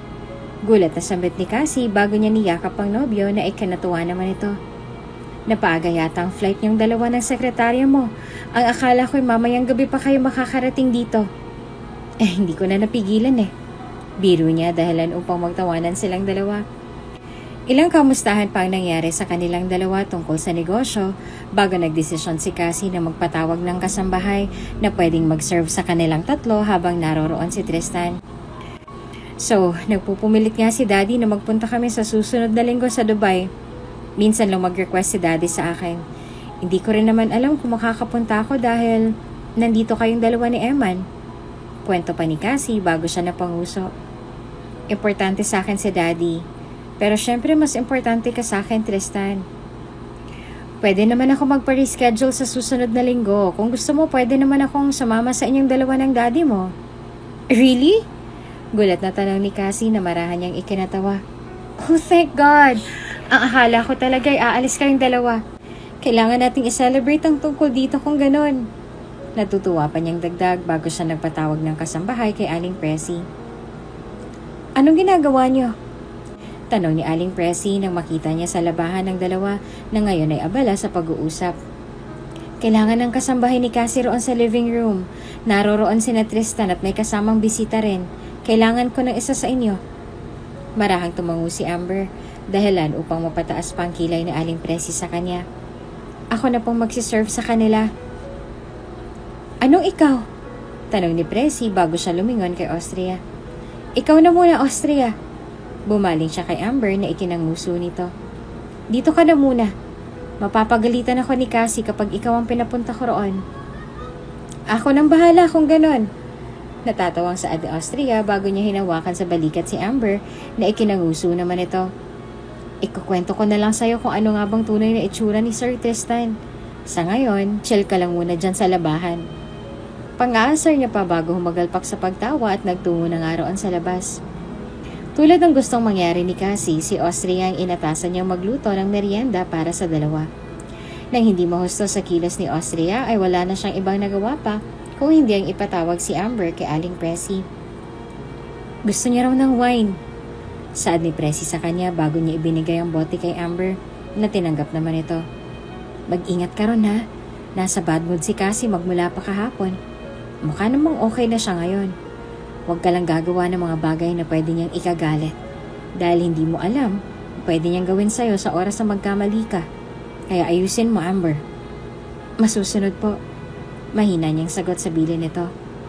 Nagsimula na maglakad si Amber patungo sa mesa ng mga bisita. Una niyang nilagyan ng wine ang baso ni Cassie bago niya sinunod ang baso ng sekretarya ni Tristan at tuluyan niya nang hinuli ang baso ng lalaki sa gilid niya. Ramdam ni Tristan ang unti-unting paglaki ng mga mata niya, lalo na nang sandaling makita niya ang mukha ni Amber. Oo, at may ilang taon na rin na nakalipas, pero hanggang ngayon ay sauladong saulado pa rin niya ang mukha ng dati niyang nobya. Hindi siya pwede magkamali. Amber? Ulang boses niyang usal. Marahang bumaling ng tingin sa kanya si Amber at animong bumagal ang oras para sa kanilang dalawa, lalo na nang mag-cruise ang mga mata nilang dalawa. Doon lang nag-sink in kay Amber ang lahat, ngunit hindi niya ito makumpirma sa ngayon. Yung lalaki sa panaginip niya at ang lalaking nasa harapan niya ngayon ay iisa. Kaya naman hindi niya naiwasang makaramdam ng gulat at pagkamuhi. Ngunit para saan nga bang pagkamuhing nararamdaman niya sa puso nang mag-cross ang mata nilang dalawa? Tristan, nakikinig ka ba? Tanong ni Cassie bago siya lumingon kay Amber at napangiti na lang. Ay oo nga pala, hindi mo pa siya nakikilala ng personal ano? Amber, this is my fiancé, si Tristan. Tristan, this is one of our housemaids, si Amber. She's your fucking what? Gulat na tanong ni Tristan bago siya napaayos sa pagkakaupo. Walang ibang nagawa si Cassie kung hindi ang kunotoong lumingon kay Tristan nang dahil sa inakto nito. Ginawa naman ni Tristan ang lahat ng makakaya niya para lamang hindi ipakita sa nobya na nabigla rin siya nang makita niyang katulong nito. For almost 2 years niyang paghahanap dito. Dito niya lang pala ito matatagpuan. Hindi bilang prinsesa sa mansyong ito tulad ni Cassie, kung hindi bilang kasambahay at serbidora. Maging sekretarya niya ay nagulat na makita niya si Amber. Sa loob ng 2 taon ay palaisipan para sa kanilang lahat ang pagkawala nito. Hindi nila inaasahan na dito lang pala nila ito makikita pagkatapos ng 2 mahabang taon. Kasambahay na ito ngayon sa bahay ng fiancé niya. May kailangan pa po kayo, ma'am? Magalang na tanong ni Amber kay Cassie na nakangiti naman itong inilingan. Mauuna na po ako kung ganon. Malumanay nitong dagdag. Binigyan niya ng isang tingin si Tristan na hanggang ngayon ay nakamasid pa rin sa kanya. Nang mag-cruise ang mga mata nilang dalawa, ay bahagya pa siyang natigilan bago siya namumulang nagtungo sa kusina kung saan siya nanggaling kanina. Naramdaman ni Emma ng tingin sa kanya ni Tristan, kaya naman wala na siyang iba nagawa kung hindi ang tumikim at nagpaalam na magpupunta sa kusina. Amber! Tawag ni Eman sa dalaga nang makita niya itong abala sa mga ginagawa, tulad ng gawain ng isang kasambahay sa isang mansyon. Amber! Muli niya pang tawag. Nang bumaling si Amber sa kanya, bahagya pa siyang napatalo nang tumama sa dibdib ni Eman ang palanggana na hawak niya. Lubos-lubos ang paghingi niya ng tawad dito bago siya nagdesisyong lagpasan na sanang binata, ngunit agad siyang natigilan nang marahan niya itong hinawakan sa braso. Ma'am, ano pong kailangan niyo? Kunot noon niyang tanong bago niya ibinaba ang mata niya sa kamay ni Eman na mabilis naman itong tinanggal. May ipapagawa po ba kayo? Wala po, ma'am. Nahiya nitong sambit na ikinataas naman ang kilay ng dalagang nasa harapan niya. Gusto ko lang po sana kayong makausap. Tungkol saan? Bumaba ang tingin si Eman sa palangganang hawak nito. Naglalaman iyon ng mga basahan na ginamit sa pantry kanina. Ang ilan sa mga ito ay marurumi, kaya naman hindi niya naiwasang mapangiwi na lang sa mga naiisip niya. Ano pong gagawin niyo dyan? Tanong ni Eman sabay duro sa palanggana na dala niya. Itatapon niyo po ba? Kunot noong bumaling ng tingin si Amber sa tinutukoy ng binata bago bahagyang natawa at umiling sa kanya. Lalaban ko po. Utos po kasi ng mayordoma sa akin kanina. Maglalaba ka? Gulat nitong tanong na natatawa niyang muling tinanguan. Tutulungan na po kita kung ganon. Ay hindi na po kailangan. At isa pa'y trabaho ko naman po ito. Kung may dapat pong gumawa nito, ako lang po yun. Sagot niya rito bago siya marahang tumango sa binata upang magpaalam. Mauna na po ako, sir. Nang sandaling umalis si Amber sa kusina, ay wala nang ibang nagawa si Eman kung hindi ang mapahawak na lang sa mesa na naroon. Maging siya ay hindi makapaniwala na ang babaeng tinuturing na reyna ng boss niya noon ay kasambahay na lang ngayon. Ano nga bang nangyari kay Amber at bakit siya naroroon? Ano nga bang nangyari sa kanya at bakit kasambahay na lang siya sa bahay ng fiancé ng boss niya ngayon? Magagalit si Tristan kapag nalaman niyang lahat ng to. Saad ni Eman sa sarili niya, habang dismayadong pinapanood ang dalaga na ngayon ay naglalakad na palayo sa direksyon niya. Walang ibang nagawa si Tristan kung hindi ang seryoso na lamang na napatitig kay Cassie, na ngayon ay walang ibang nagawa kung hindi ang lumingon sa cellphone niya. Ilang taon na siyang naninilbihan dito sa bahay niyo? Tanong ni Tristan nang sandaling iwanan sila ng sekretarya niya. Cassandra! Ha? Gulat na tanong ni Cassie. Bago pa siya napaayos mula sa pagkakaupo at natatawang lumingon sa seryoso niya na ngayong nobyo. Tila ba nagbago rin ang mood nito ngayon kumpara sa kanina? May tinatanong ka ba? Ilang taon na sa'yo yung babaeng naghatid ng wine dito kanina? Ah, si Amber ba? Tanong nito na hindi naman kinibo ni Tristan nang dahil sa labis na seryoso. As far as I know, may 2 taon na siyang naninilbihan dito sa akin. May 2 taon na rin ang nakalipas simula nang matagpuan ko siya sa ospital. Anong ginagawa niya sa ospital? Hindi ko alam. Patanong yung sagot na mas lalong ikinakunot ng noon ni Tristan. Ang alam ko ay naaksidente siya. Ang sabi ng mga doktor na nakausap ko ay naaksidente raw siya. Ni hindi niya na maalala kung sino siya at kung bakit siya naroroon, so inumpon ko na siya. At ginawa mo siyang katulong dito sa bahay mo? Kunot noo pa nitong tanong na ikinataas ng kilay niya. Bakas kasi sa tono ng pananalita ni Tristan na tila ba may kung ano siyang ipinapahiwatig sa nobya, na para bang sinisisi siya nito sa kung bakit naroroon si Amber sa bahay nito, sa halip na sa pamilya nito. Ni hindi mo malang ba siya nilapit sa mga pulis na naroroon? Paano kung hinahanap na siya ng mga magulang niya? Paano kung may buhay na naghihintay sa kanya? Wait nga lang. Natatawang pigil ni Cassie sa kanya bago ito napaayos mula sa pagkakaupo niya. Ano ba ang malay ko? I don't know her. Hindi ko nga alam kung saan ako lalapit nung nakita ko siya sa ospital. Wala akong natatanggap na reports about her. So hinayaan ko na. Wala rin naman naghahanap sa kanya. At besides, bata pa ako nun. Hindi ko nga alam kung saan ako pupunta. Hindi pa ba sapat yung tulong na ibinigay ko sa kanya since may amnesia siya? Hindi ba dapat ay magpasalamat pa siya sa akin dahil tinulungan ko siya sa operasyon niya before? At bakit ka ba nagagalit sa akin ng dahil sa kanya? Interesado ka ba kay Amber, Tristan? No. Mahina saad ni Tristan bago siya umayos sa pagkakaupo at agad na kinuha ang kamay ni Cassie nang mapansin niyang muli na naman sana ito maiiyak sa nangyari. I'm sorry. Wala akong intensyong galitin ka. Nag-aalala lang ako na baka may pamilyang naghahanap sa kanya. Naiintindihan kita, Tristan. Saad nito bago siya huminga ng malalim at malungkot na ngumiti sa nobyo. Hindi ko rin naman gustong nangyari. Kung may pagkakataon nga lang na pwede ko siyang ibalik sa pamilya niya, ibabalik ko siya.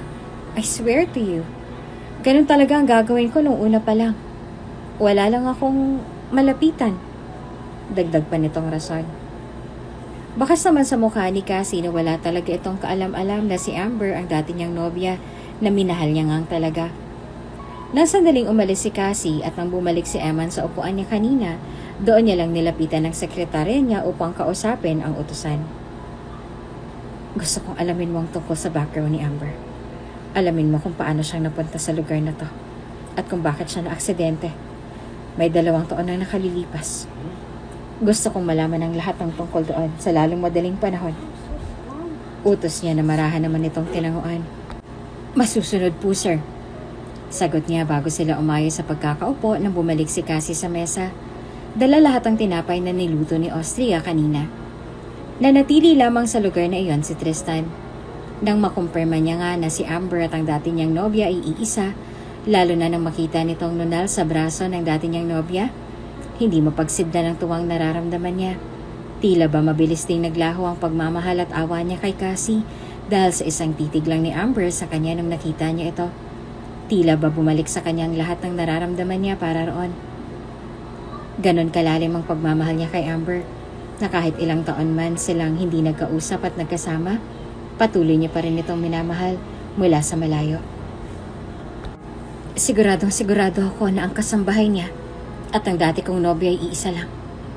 Aniya sa sekretarya niya ng personal niya ito nakausap. Anong balita sa investigasyon? May nakalap na akong mga CCTV footages mula sa pinangyarihan na aksidente.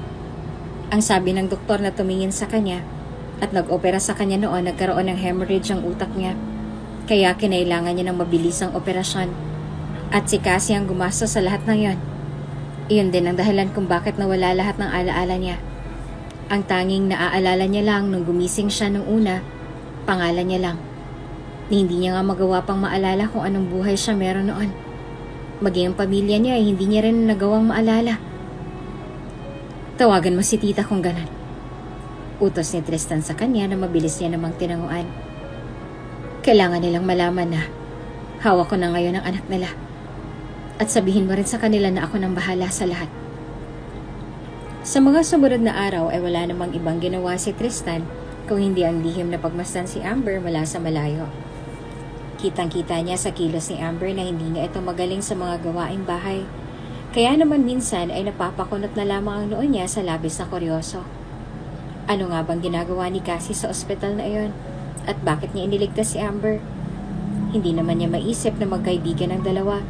Lalo na't kung kaibigan nga siya ni Cassandra. Hindi niya hahayaan si Amber na magtrabaho sa mansyon niya habang may amnesia siya. Unless nagpupumilit si Amber sa kanya. Alam niya at sigurado na siya na si Amber at ang dati niyang nobya ay iisa lang. Kaya naman nang sandaling magkaroon siya ng pagkakataon na makausap ito, hindi na siya nagdalawang isip pa na puwersahin si Amber na makaalala. Girlfriend kita, Amber. Hindi ko alam kung paano ka napunta rito. Naaalala mo ba yung huli nating pag-uusap bago ka pa man mawala? Bibisitahin mo sana ako sa Maynila noon, pero hindi ka na nagpakita pa sa akin. Sorry pero wala akong natatandaan, sir. This is fucking me. Amber, please listen to me. May amnesia ka, kaya hindi mo ako maaalala. Saad nito bago siya huminga ng malalim at marahang kinuha ang kamay ni Amber na ikinapula naman ang mukha nito. Amber, parang awa mo na. Alalahanin mo naman ako. Magpapakasal na sana tayo noon, pero hindi ka na nagpakita pa sa akin. Ang akala ko ay pinagpalit mo na ako sa iba. Kung alam ko lang na naaksidente ka at dinala ka sa ospital na yon, sana nung una pa lang ay hinanap na kita. Amber, please, makinig ka naman sa akin. Kailangan mo akong maalala ngayon. Sorry. Amber, nasasaktan mo ako. Singhal nito bago niya binawi ang sarili niyang kamay at marahang tinulag si Tristan sa dibdib na ikinaatras lang nito. Malaki pong utang na loob ko kay Ma'am Cassie, sir. Hindi ko siya kakayaning makitang masaktan, lalo na sa ginagawa mo ngayon. Kung may relasyon man tayo noon tulad ng sinasabi mo, kalimutan mo na lang ang tungkol sa bagay na yon. Ayoko magkaroon ng problema rito, lalo na kung maliling pa ako sa'yo. Dagdag pa niya. Nang hindi na makapagsalita si Tristan ay wala nang ibang nagawa si Amber kung hindi ang yumuko sa kanya at umalis na nga sa lugar na yon. Sa mga sumunod na araw ay naging pahirapan pa para sa kanyang umiwas sa binata. Palagi lang kasi itong nakamasid sa kanya mula sa malayo. Simula kasi nung nagbakasyon ito sa bahay ni Cassie ay wala na itong ibang inatupag kung hindi ang pagmasdan siya sa malayo. Na kahit na nariyan si Cassie sa tabi niya ay nananatili pa rin itong nakamasid sa kanya. Minsan nga'y napapansin na siya ng mga katulong roon. Lalong-lalo na si Austria na animong uwak kung magmasid sa mga ikinikilos nilang dalawa. Palagi ko napapansin na palaging nakatingin sa'yo si Sir Tristan ah. Saad nito bago ngumuso sa poolside kung nasaan naroon ang binatilyo. Hindi niya naman ito nilingon at sa halip na lumingon doon ay nagpatuloy lang siya sa pagkusot ng mga basahan na nilalaban niya. Siguro type ka niyan. Magtrabaho ka na nga lang kaysa sa dumadaldal ka dyan. Baka mapahamak pa ulit ako ng dahil sa'yo. Habang tumatagal ang panahon, mas lalo kang umaarte ah. Natatawa ang saad ni Austria na hindi niya naman kinibo. Sinishare ko lang naman kung ano mga napapansin ko ah. Base sa titig ni Sir Tristan sa'yo, alam kong may something na. Nako, mag-ingat ka dyan. Matinik sa kama yan. Kahit na may relasyon na silang dalawa ni Cassie, palagi na yung naliling sa iba pang babae. Alam mo ba kung anong chismis noon? Bahagya siyang natawa na hindi naman niya kinibo. Grupo ng mga babae ang sumugod sa opisina niya para lang ligawan siya. At alam mo ba kung ano nakapagpatigil sa kanila? Nobya niya lang. Hindi si Cassie ah. Yung dati niyang nobya. Yung first girlfriend niya ata iyon. Nang dahil sa narinig ay mabilis na nanghina ang mga kamay ni Amber. Muli na namang kumirot ang ulo niya sa mga alaalang unti-unting pumasok sa isip niya. Kahit na nanghihina ay hindi niya ipinakita kay Austria na may nararamdaman siyang kakaiba, kung kaya naman wala siyang ibang nagawa kung hindi ang higpitan na lang ang pagkakahawak sa basahang nilalaban niya. I wonder kung ano nga bang pinag-awayan nila at kung bakit nga ba sila naghiwalay. Hindi sila naghiwalay. Aniya na makarecover dahilan upang nangingiting lumingon sa kanya si Austria. Na-aksidente daw yung girlfriend niya, kaya hindi na sila muling nakita pa. Kaya ang akala niya, naghiwalay na silang dalawa. Paano mo naman nalamang na aksidente? Wala namang balita tungkol doon. Kilala ang pamilya ni Tristan sa buong bansa. Buong mundo pala. Pero ni minsan walang nabalita tungkol sa girlfriend niya. Kaya paano mo naman nasabing na aksidente siya, kaya sila nagkahiwalay? Alam ko lang. Maikling sagot ni Amber sa kanya. Naaalala ko lang. Sa mga sumunod na araw, ay nagpatuloy lamang ang binata sa pagmamasid sa kanya mula sa malayo. Minsan ay nakakaramdam siya ng pagkaasiwa, pero sa tingin niya ay okay lang naman iyon. Alam niya kasi na ginagawa naman iyon ni Tristan para lang maobserbahan siya mula sa malayo. Mas lalo lamang naging malaya si Tristan, lalo na nang umalis patungo sa Dubai si Cassie. Dito na siya nagkaroon ng pagkakataon upang lihim na pormahan si Amber na hinahayaan niya na lang. Sa katunayan nga lang ay kasama dapat siya sa pagpunta sa Dubai. Ang kaso lang ay may iba pa siyang tinatrabaho ngayon. At ito na nga ang dati. ang dati niyang nobya na nagtatrabaho sa mansyong ito. Minsan kasi bumabalik-balik na kay Amber ang mga alaala niya at nalalaman niyo ni Tristan base sa mga ikinikilos nito. Maging sila Austria nga ay nagugulat na lang sa biglaang pag-iiba ng mood ni Amber. Hindi kalaunan ay tila ba muli na namang luminaw sa kanya ang lahat. Ang pagkaasiwa niya kay Tristan noon ay unti-unting napapalitan ng pagkasabik. Pagkasabik na muling mayakap ang binata kahit na may pagtatampong sumisibol sa puso niya lang dahil sa nangyari sa kanya. Amber, pwede ba kita makausap? Tanong ni Tristan sa kanya nang makita niya ito sa labahan na abala sa trabahong ginagawa niya. Iwanan mo muna ang lahat ng yan. Gusto ko makipag-usap sa'yo. Kahit ngayon lang, Amber. Mabilis itong pumasok sa labahan kung nasaan siya bago ito nagdesisyong isarado ang pinto sa likuran niya na ikinataas naman ng kilay ni Amber. Gusto ko sana magpaliwanag sa'yo. Dagdag pa niya. Dahilan upang marahang tumayo si Amber mula sa pagkakaupo upang harapin ang binata. Alam ko na hindi kita dapat pinupwersa na makaalala. Pero hindi ko na mapigilan, Amber. Hindi ko na kaya.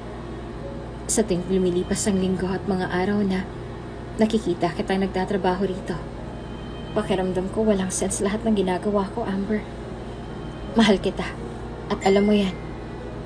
Gusto ko sanang Kung mahal mo ako, bakit mo kaagad niligawan si Cassie? May 2 buwan na nakalipas simula nang maaksidente ako. Marahang tanong ni Amber sa kanya gamit ang kontroladong boses na ikinalaki ng mga mata ni Tristan. Naaalala ko ng lahat, Tristan. Hindi mo na kailangang ipaalala sa akin ang lahat. Alam ko na kung sino ka.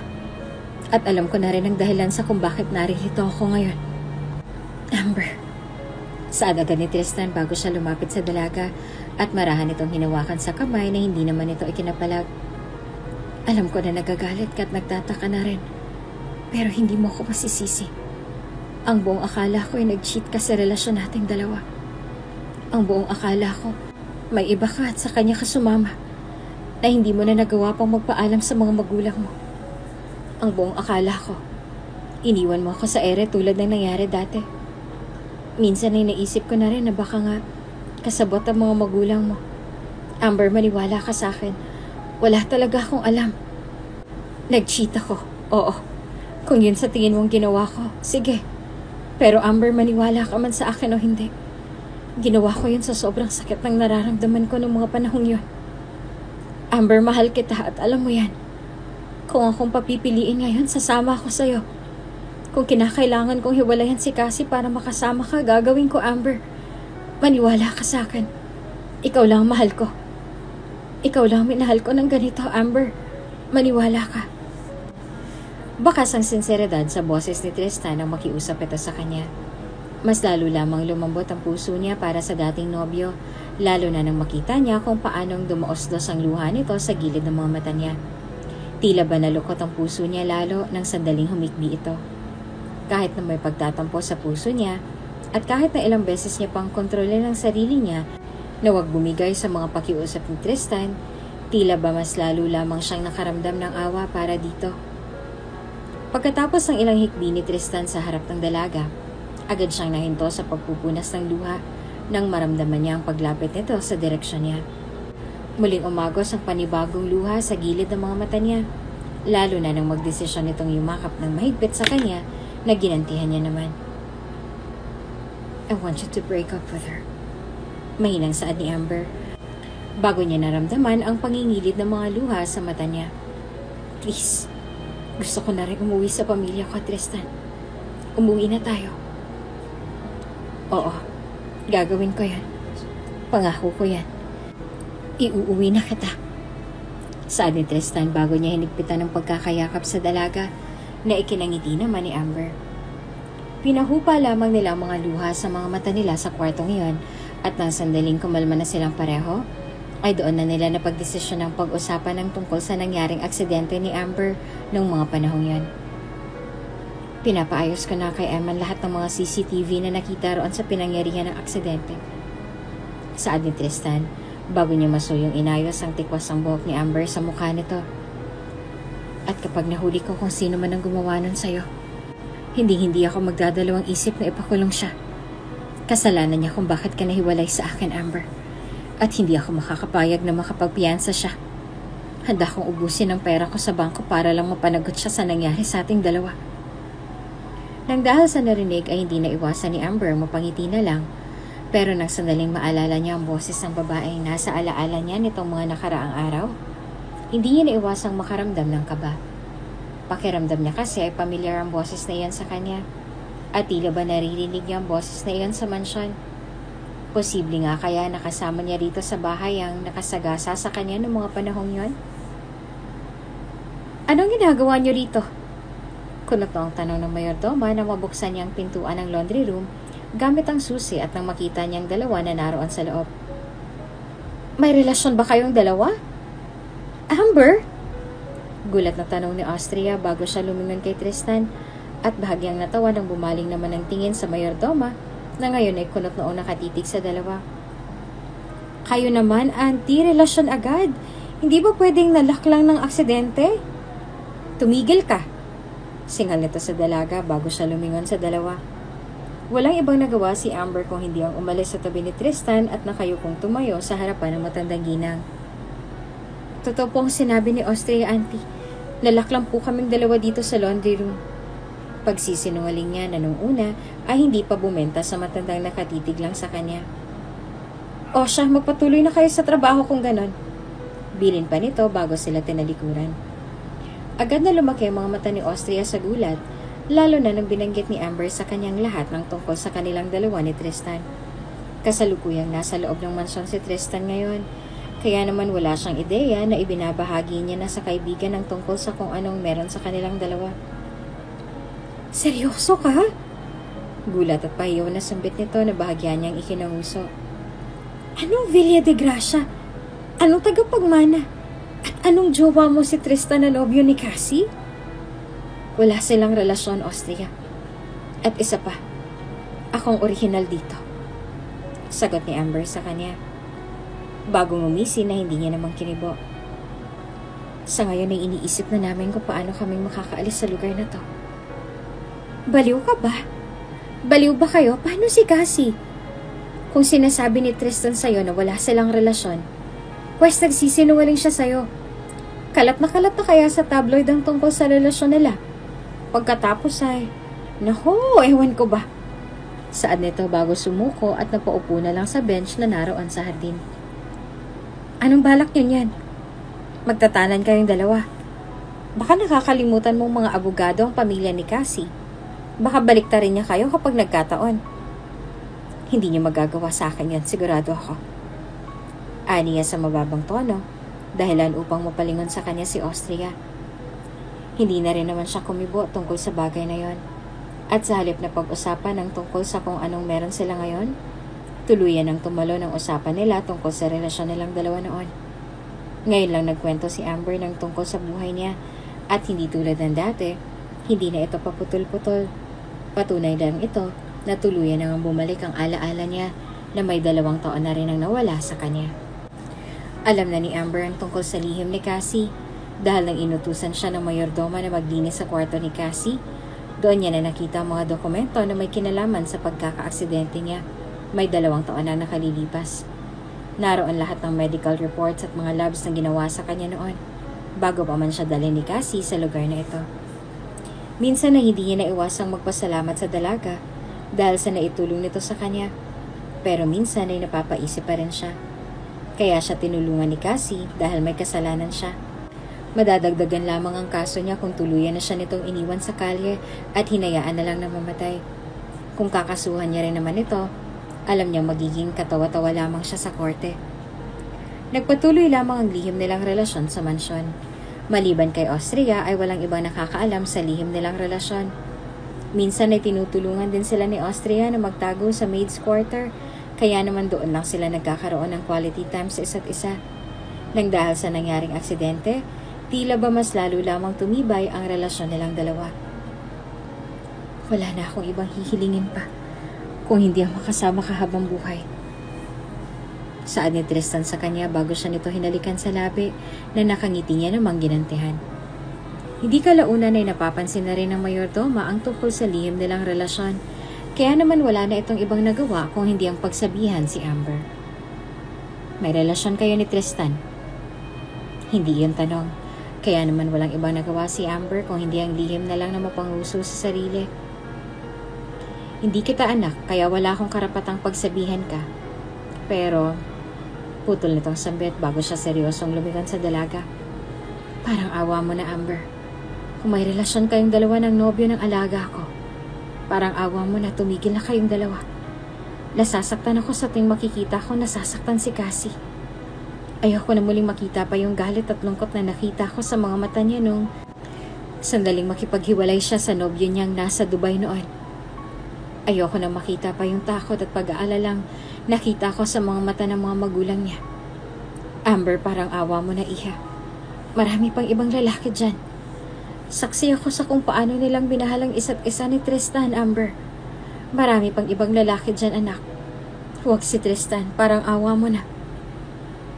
Nang dahil sa narinig ay walang ibang nagawa si Amber kung hindi ang magbabalang tingin sa harap ng mayordoma niya. Bakas ang pagsusumamo sa boses nito na ngayon niya lang narinig. Ang kaso ay magagawa niya bang makipaghiwalay kay Tristan kapalit ng kaligayahan ng ibang tao? Tingin ko kailangan na nating tumigil, Tristan. Saad ni Amber nang sandaling makausap niya ng personal si Tristan na ikinakunot naman ang noon nito. Tama si Auntie Pressy. Maraming nasasagasaan sa relasyon nating dalawa. Tingin ko hindi talaga tayo para sa isa't isa, Tristan. Dapat itanggapin na lang natin ang mga bagay na yan. Na hanggang dito na lang talaga tayo. What the hell are you talking about, Amber? Ang akala ko ba'y nagkasundo na tayong dalawa? Tanong niya bago siya marahang naglakad patungo rito na ikinanguso naman ito. Amber, malapit na nating makamit ang kalayaan. Kaunting panahon na lang. Kung hindi mo talaga mahihintay ang tungkol sa investigasyon ni Eman, then hintayin na lang natin ang pag-uwi ni Cassie. Isang ngiti lamang ang iginawad sa kanya ni Amber bago ito nagdesisyong umiling sa pakiusap niya na ikinabagsak naman ang balikat ng lalaking kaharap niya. Hindi ka ba naaawa sa kanya, Tristan? Tanong ni Amber sa kanya na ikinakunot lamang ng noo niya. Bakit ako maaawa sa kanya, Amber? Kunot noon niyang tanong bago siya napangisi nang dahil sa dismaya sa narinig mula sa nobya. Ni minsan ba naawa siya sa akin? Dagdag niya pang tanong. Ilang segundong nanahimik si Amber sa harapan niya bago siya muling nagsalita. Pero mahal ka niya, Tristan. Mahal din naman kita, Amber. May pinagkaiba ba yun? Tanong nito sa kanya. Amber, please. Huwag tayong maghihiwalay. Parang awa mo na. I'll be good. Just please stay with me, okay? Bigyan mo pa ako ng pagkakataon. I'll fix everything. Kung gusto mo yung makikipaghiwalay na ako sa kanya sa tawag. No. Putol sa kanya ni Amber bago siya napahinga ng malalim. Gusto kong tapusin mo ang lahat sa maayos na paraan. Kung kinakailangan sa personal, gusto kong matapos ang lahat sa maayos na paraan. Please, Tristan? Okay? Walang iba nagawa si Tristan kung hindi ang mapatango na lang sa kagustuhan ng nobya. Alam niya na binigyan siya ng pagkakataon ni Amber upang tapusin ang lahat sa maayos na paraan at gagawin niya ang lahat na makakaya niya para lang matapos ang lahat ng ito. May ilang taon niya na rin ginustong mamuhay ng payapa kasama si Amber. Kung hindi nga lang dahil sa nangyaring aksidente, baka nga magtatatlong taon na rin siguro ang anak nilang dalawa ngayon. Kung hindi lang nangyari ang aksidente ngayon, di sana'y inuubos na ni Amber ang oras niya sa pagtuturo sa anak nilang dalawa ng kung ano nga bang tama sa mali. Kung hindi lang nangyari ang aksidenteng yon, di sana ay matagal na silang lumugar sa tahimik at wala na sana silang problemang kinahaharap ngayon. Mabilis na ibinaba ni Cassie ang wine glass na hawak niya nang makita niya ang mensahe sa kanya ng isa sa mga kasambahay niya sa bahay. Agad siyang nakaramdam ng kung ano sa tiyan niya nang ipaalam nito sa kanya na may lihim na relasyon si Tristan at ang kasambahay niyang si Amber. Hindi niya alam, pero tila ba may kung ano siyang nararamdaman sa tiyan ng mga oras na yon. Tuwa ba yon dahil tila ba pinadali lamang sa kanya lahat ng plano niya? O baka naman dahil iyon sa inis ng dahil sa ginagawang paglilihim ni Tristan sa kanya? Naayos mo na ba ang lahat? Tanong ni Edgar, ex-boyfriend ni Cassie na nakabase ngayon sa Dubai, nang magkita sila nito sa coffee shop na naroroon. Cassie, alam mo naman na hindi na ako makapaghintay sa mga plano mo. Naghihintay na lang ako ng tamang oras. Sagot ni Cassie sa kanya bago niya naramdaman ang paghawak ni Edgar sa binti niya. Mukhang hindi ko na rin kailangang maghanda pa dahil sila na rin mismo ang kusang gumagawa ng paraan upang mapadali para sa akin ang lahat. Nang linggo rin yun, nagdesisyon si Cassie na bumalik sa Pilipinas upang gawin na nga ang mga plano niya. Alam niya na ang tungkol sa tunay na katauhan ni Amber at ang tungkol sa relasyon nilang dalawa ni Tristan. Kahit na hindi magsumbong ang isa sa mga kasambahay niya, ay malalaman niya rin ang tungkol dito. Kahit na sino naman ay magugulat, lalo na kapag lumabas sa investigasyon na pinapagawa mo na ang dating nobya ng nobyo mo noon ay isa pala sa kasambahay mo sa bahay. Kaya naman hindi na nagtaka pa si Cassie nang sandaling makita niyang reaksyon ni Tristan noong sandaling magkrus ang mata nilang dalawa ni Amber sa living room, kung saan naging saksi siya sa naging reaksyon nila nang makita nila ang isa't isa. May relasyon kayong dalawa ni Tristan? Saad niya na makita niya si Amber na nakaupo sa poolside na naroroon. May ilang araw na kalilipas simula na magkausap sila. Ang buong akala ng mga kasama nila sa bahay ay magkakaroon ng World War III na magkita sila. Pero halos makaramdam ng pagtataka ang lahat nang wala man lang away na nangyari sa pagitan nilang dalawa nang magkita sila. Para bang nababasa nila ang laman ng isip nila. Alam na ni Amber ang tungkol sa boyfriend ni Cassie na nasa Dubai. At alam na rin naman ni Cassie ang tungkol sa relasyon nilang dalawa. Siguro ay isa rin iyon sa mga rason kung bakit hindi na sila nagtalo pa tulad ng inaasahan ng iba. Ginaya ni Cassie ang pwesto ni Amber at tulad ng tubig sa pool, payapa nilang pinagmasdan ng mga paru-paro na lumipad sa hardin na naroon. Hindi na rin ako magtataka kung bakit gano'n na lang ang naging reaksyon niyo na makita niyo ang isa't isa. Sa halip na sagutin ang sinabi ni Cassie, ay walang ibang nagawa si Amber kung hindi ang kunot noong lumingon sa kanya at bumuntong hininga na lang. Bakit pumasok sa isip mo na ilihim sa akin ang tungkol sa tunay mong katauhan, Cassie? Tanong ni Amber sa kanya na bahagya niya pang ikinatikil. Halos 3 taon na nasayang sa aming dalawa ni Tristan nang dahil dyan sa ginawa mo. Tungkol nga pala sa bagay na yon, gusto ko sana humingi ng tawad. Sagot ni Cassie. Nalihim niyang ikinangisi. Natatakot ako na makulong ng dahil sa nangyari. Alam ko na may mali ako, Amber. That's why I wanted to apologize. Natatakot din ako sa maaaring gawin ng pamilya mo sa akin at sa pamilya ko kaya nagawa kong itago ka sa mansyon ko. But believe me or not, wala akong alam sa tunay mong katauhan. Nito ko na lang nalaman ng tungkol sa iyo at sa nobyo mo. Lumingon si Cassie sa kanya, dahilan upang kunot noon itong salubungin si Amber. Wala ka naman sigurong planong ipakulong ako, hindi ba? Since naging mabuti naman ako sa'yo for the past 2 years. Alam ko na hindi ka naman siguro heartless para ipakulong ako. Let's say, ibinalik mo lang sa akin yung kabutihang binigay ko sa'yo noon nung pinatira kita rito sa bahay ko. So, kailangan ko pa palang magpasalamat sa'yo sa pagbangga mo sa akin? Reklamong singal ni Amber sa kanya na tinawanan niya na lang. Ilang minuto pa silang natahimik bago muling nagsalita si Amber. So, nagkabalikan na kayo ng ex-boyfriend mo na nakabase sa Dubai? Pasyoso niya. Isang marahang tangong iginawad sa kanya ni Cassie bago siya sumandal sa kinauupuan niya. Magpapakasal na kami sa susunod na buwan. Sagot ni Cassie sa kanya. That's good to hear then. Hindi mo na rin magagamit ang boyfriend ko. Biro ni Amber na nagmistulang singhal na tinawanan naman ni Cassie. Galingan mo sa pag-a-acting sa susunod. Baka walang maniwala sa'yo na kontrabida ka sa relasyon naming dalawa. Never pumasok ko sa isip ko na maging kontrabida. So anong tawag mo sa ginawa mo noon? Tanong ni Amber sa kanya na hindi niya na sinagot. Hindi kalauna na nagdesisyon ng dalawa na magkasundo na lang. Tulad ng sinabi ni Cassie, hindi kalaunan ay bumalik na siya sa Dubai upang magpakasal kay Edgar na tulad ni Tristan at ni Amber ay long-term boyfriend din na rin. Tulad naman ng pangako ni Tristan kay Amber, hindi kalaunan ay nagtungo sila sa Cebu upang magpakita sa mga magulang ni Amber. Kaunting selebrasyon lang nangyari roon bago sila muling dumiretso sa Maynila at doon na nga tuluyan nagpakasal.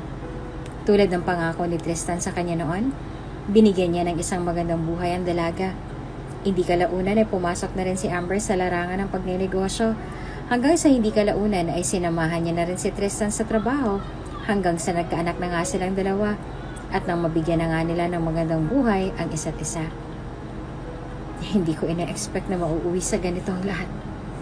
Saad ni Tristan bago siya humalik sa leeg ng asawa na ikinangiti naman ni Amber. Hindi mo lang alam kung gaano kong hinintay na mangyaring bagay na to, Amber. I love you, Daddy. Saad ni Amber sa kanya bago siya mahigpit na yumakap kay Tristan at inabot dito ang pregnancy test na may 2 pulang guhit. Happy birthday ulit sa'yo, mahal. Gulat ang lumihis sa mukha ni Tristan bago siya naluluhang yumakap kay Amber. Salamat sa magandang regalo, Amber. Mahal na mahal ko kayong 3 ng mga anak natin. Mahal ko. Mahal na mahal ko kayo. Naluluhan niyang sambit bago niya muling niyakap ang asawa na ngayon ay walang ibang nagawa kung hindi ang ngumiti at gantihan ng yakap na ibinigay nito sa kanya. Ang sabi nila, kung ano pa man ang mga bagay na nagpapaalala sa'yo sa nakaraan, ito pa yung mga bagay na gusto mo nang kalimutan. At kung ano pa nga bang bagay na gusto mong kalimutan sa nakaraan, iyan pa ang mga bagay na maghahatid sa'yo ng aral upang malagpasan ang kung ano mang kinahaharap mo sa hinaharap. At yon ang napatunayan ni Tristan at ni Amber sa relasyong meron sila mula noon hanggang ngayon. Kung bago ka pa lang sa channel na ito, mga kwento ni Ate Jane, istorya mo, ikwento ko, huwag kalimutang pindutin ang notification bell at subscribe button.